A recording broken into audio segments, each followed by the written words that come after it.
সুতরাং আলেমদের সাথে থাকবো, কোরআন ওয়ালাদের সাথে থাকবো, দাড়িওয়ালা টুপিওয়ালা জোট্টা ওয়ালাদের সাথে থাকবো, সব লোকদের সাথে থাকবো।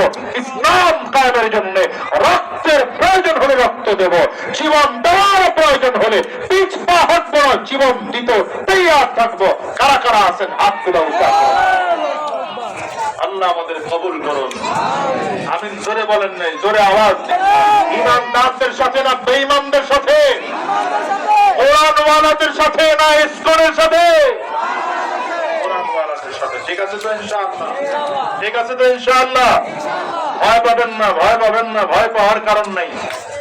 এই দুই চারটা সুনি বুটা এগুলা দিয়া টাইম নষ্ট করে লাভ নাই। কথা কয় না কেন? মাথায় গেছে গা, তোর হাতের টাইম আছে? কথা বলেন না কেন? সুতরাং হয়তো দুই একজনের রক্ত ঝরবে, আর কিছু না। ইমানদারের রক্ত যত বেশি ঝরবে, জমিন তত ঈমানের জন্য মজবুত হবে। জন্য আমি আমার জীবনের ঝুঁকি নিয়ে কথা বলতেছি। সমস্যা কোথায়? ওরা আবার টার্গেট করে সেই হুজুরেরাই তাদের বিরুদ্ধে কথা হয়, তাদের কি জমিন থেকে বিদায় করে দেওয়ার চক্রান্ত চালা। তো ঠিক না? অসুবিধা কোথায়? মরণ তো আজকে হোক কালকে হোক লাগবেই। যদি মরণটা বেঈমানদের হাতে হয়, রক্ত শাহাদাতের মর্যাদা দিতে পারে।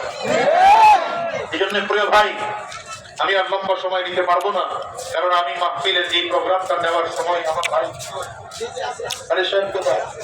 আরে সাহেব খুব মহব্বতের মানুষ, আমার ভাই মুসল্লি সাহেবের কি জানো আপনার কি জানো